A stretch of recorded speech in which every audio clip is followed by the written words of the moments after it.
Tonight at 9 on DC News Now. It was a soggy day for many across the region. We'll let you know if there's more rain on the way for your Friday. Giant pandas are expected to return to the U.S. this summer, but will any come to D.C.? I would love it. We just miss them. We go all the time. I'm all for it. Pandas are an icon of the city. We look at the possibility and the excitement about a potential return. A company manufacturing ghost guns, no longer selling them to Marylanders. You still have to deal with them coming from other states illegally and all that, but this is a start. What the new settlement could mean for the state as leaders address violent crime. Hopefully it doesn't happen again, but, they still have my support for now, but we'll see where it goes in the future. People across the DMV wary of their cell phone provider after a major outage today, the restored service tonight, and the crazy day it caused. You're watching the station covering all of the DMV. This is DC News Now. Tonight on DC News Now at 9, give them a live look over DC as we count down to the weekend. Before we get to Friday, we could see some showers throughout the night. Hi, everybody. Thanks for joining us at 9 o'clock. I'm Chris Flanagan. In Montgomery County, fire officials say a Brookville home was hit by lightning. Neighbors say that strike was heard and felt all across that neighborhood. Strongest lightning strike I've ever heard. I've lived in San Francisco. It was like a 7 earthquake. 7 earthquake. Yeah, it was amazing.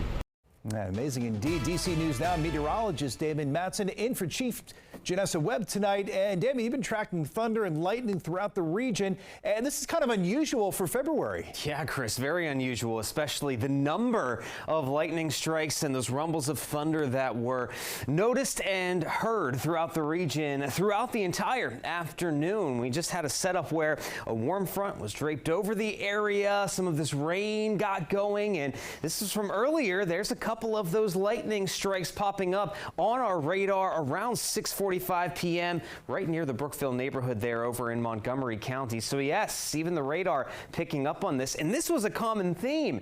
There were reports of thunder being heard back into Loudoun County as well in Virginia and all across parts of western Maryland. This was the case throughout the day as a lot of this activity continued. But now as we enter more into the night, that steadier rainfall, any bit of thunder that was heard out there has wrapped up at this point, and we just have some lighter showers still hanging on back up to the north and west toward Hagerstown, Winchester, and Cumberland there. And folks, this slight chance for rainfall, it continues as we head into your Friday morning. We'll let you know, though, when some of this rainfall will totally clear out of the picture coming up in your full forecast in just a bit. All right, Damon, we'll see you then. All new tonight, cue the pandemonium.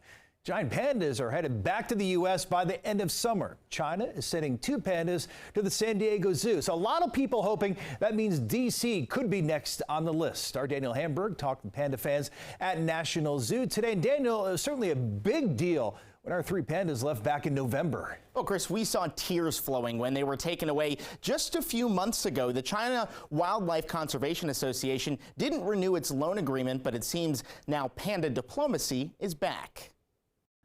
Giant pandas have been a part of the fabric of D.C. since 1972. Pandas are an icon of the city. I took for granted that they were always here, and we enjoyed it, and it was a great thing to do when company came. That was the first on their list. But in November, the zoo's biggest attraction was taken back to China. It was sad. I couldn't even go to the finale. It was a little too emotional, but growing up, I would go all the time to see them, so it'd be nice to have them back. For the first time in more than 2 decades, China is sending new pandas first to the San Diego Zoo, which lost its 2 pandas in 2019. Everyone's jumping, right? We're trying to get things ready.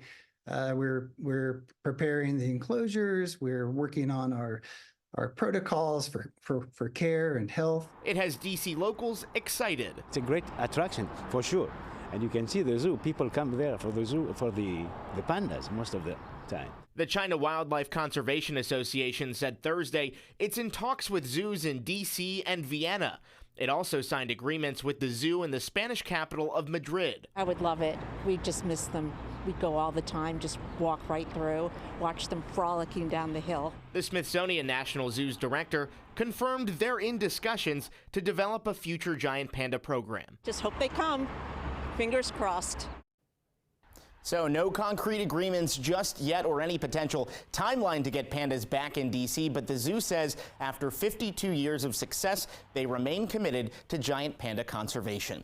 In the studio, Daniel Hamburg, D.C. News Now. Fingers crossed indeed. Daniel, thank you. All new tonight, an American spacecraft has landed on the moon for the first time in more than 50 years. This is really exciting, pretty cool here. Private lunar lander was launched last week in a joint venture between Intuitive Machines and NASA.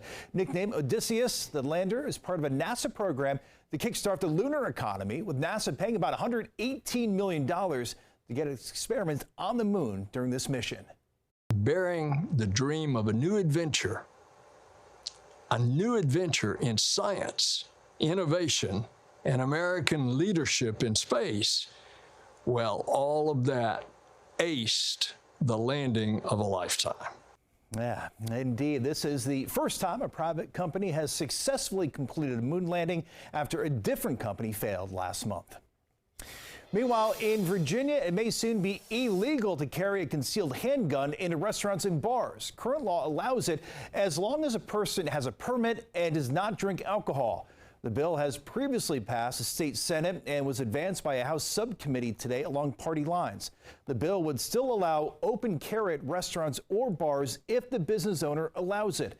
State Senator Saddam Salim from Fairfax is sponsoring the bill. He says people will be able to see if someone has a weapon and then act accordingly. I know he has a weapon. If I choose not to go be at the Wawa or at this place, that's a personal decision I made. Living in a state where we have open carry, why would we even be thinking about people who have concealed carry who've been background checked? The Republican state delegate A.C. Cardoza, we just heard there, says the bill is unnecessary if Virginia is already an open carry state and you have to prove competency to get a concealed carry permit. It is unclear if Governor Glenn Youngkin would sign the bill if it passes in the House of Delegates. We have new details on a story that we first told you about last night. A big manufacturer of ghost guns has agreed to stop selling them in Maryland in a settlement with the city of Baltimore. Our Jan-Marie Sisse is live in Prince George's County tonight. And Jan-Marie, this really could have a big impact on the community. Yeah, that's right. So here in Prince George's County, police have seized less ghost guns last year compared to years prior. Now, they say it's still a problem and it contributes to a lot of the crime that we've been seeing, not only in the county, but across the state. Now, with Maryland residents no longer being able to purchase those ghost guns from this big manufacturer called Polymer 80, a lot of advocates and residents say this could definitely help curb crime. I was elated. I needed that, or we needed that, as a stepping stone to stop so much crime. A lawsuit between the city of Baltimore and one of the largest maker of ghost gun parts, Polymer 80, has finally been settled. The company agreed to pay $1.2 million to the city of Baltimore. They also agreed to no longer sell any of their parts to any Maryland residents, and they're not allowed to advertise across the state. This is a start. We know now that someone cannot sit at his or her home and order a piece or entire ghost gun. Now our law enforcement have a better tracking measure and knowing what's in our community. According to police, the Baltimore Police Department seized 462 ghost guns last year. And in Prince George's County, 228 of the guns seized last year were Polymer 80. Leaders and advocates say this is only one step towards helping deter crime. Being so heavy with the ghost guns, it's definitely going to help a lot. But now we still have to get the guns that's left out there on the streets, off the streets. And it's going to take everyone to create safer communities. It starts in your home. And then the second part, believe it or not, these young guys don't have figures to look up to, father figures to look up to. We as a man, we got to get off our behinds and we have to sit up there and come and be examples. We have to make the commitment that we're going to be our brothers and sisters keepers and say in our communities, enough is enough. It's not until we get involved that the crime will go down. Yeah, so we did reach out to this manufacturer company, Polymer 80, for comment, but we did not get a response back just yet. We're now reporting in Prince George's County. I'm Jan-Marie Sisse, DC News Now. All right, we have an update tonight. More than 70,000 people all across the country, some even in our newsroom, were without cell service today after AT&T experienced an outage this morning. The FCC, Homeland Security, and FBI are now all investigating. DC News Now's Kevon Dupree spoke with impacted customers here in the district. It's very rare nowadays that people go without using their phones for several hours at a time, but today AT&T customers were forced to do so due to a nationwide outage. Definitely I felt a little in the dark. AT&T customers left puzzled by this morning's service outage. I didn't really know what that meant, but definitely I went on my phone and some texts weren't sending. Went on Instagram or YouTube and things weren't loading. American University student Tucker Wilson says he checks the weather app on his phone as he gets dressed each morning, but he wasn't able to do so today. I am a little cold today, as you're saying, so I could have prepared better for that if I had better service. The outage also affected Caleb Morato's morning routine. Trying to play some music. I usually go to class, like to listen to something to just ground me for the day. And then after just trying to press play, just nothing was working. And I just saw even the network connectivity just went out, and I was like, well, I can't do anything now. Both say they plan to stick with AT&T, but they could make a switch if similar outages keep happening. Hopefully it doesn't happen again, but they still have my support for now, but we'll see where it goes in the future. I don't mind those kind of disruptions. They happen, and I just move on. But if it keeps happening in the future, then I'll be like, okay, this is definitely something to keep in mind. An AT&T representative tells us that they have now restored wireless service to all of their affected customers. Reporting in Northwest D.C., I'm Kevon Dupree, D.C. News Now.